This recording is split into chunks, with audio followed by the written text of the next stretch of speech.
అనంతపురం జిల్లాలో రాజకీయ వేడి మళ్లీ పెరిగింది. రాబోయే ఎన్నికల్లో 50 డివిజన్లు 4 పంచాయతీల్లో టీడీపీ విజయం సాధిస్తుందని అనంతపురం ఎమ్మెల్యే దగ్గుపాటి ప్రసాద్ ధీమా వ్యక్తం చేశారు. తెలుగుదేశం పార్టీ వైసీపీల నాయకుల పార్టీ కాదు, ఇక కార్యకర్తల పార్టీ అని పేర్కొన్నారు.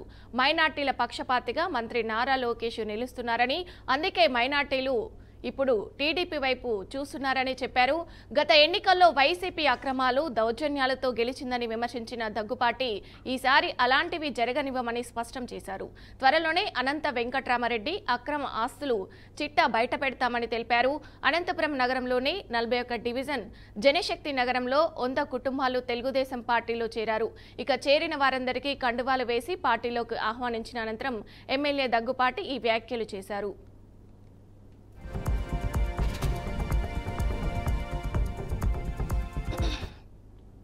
నియోజకవర్గంలో 41 డివిజన్లో జనశక్తి నగర్లో సోదరుడు మహమ్మద్ రఫీ నేతృత్వంలో దాదాపు 100 కుటుంబాలు,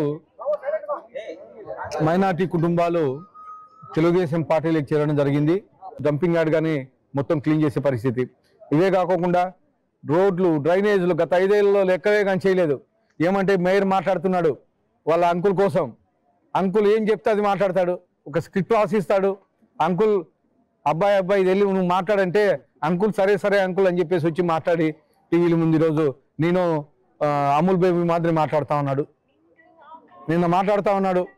నిన్న దాదాపు 450 ఎకరాలు మీ అంకుల్ సంపాదించుకున్నాడయా అంటే, లేదు నాకు తెలిసి 86 ఎకరాలే ఉండేదని.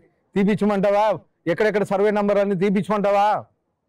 ఆ టైం కానీ వస్తుంది. ఖచ్చితంగా ప్రజలు బుద్ధి చెప్పే రోజు దగ్గరికి వచ్చింది.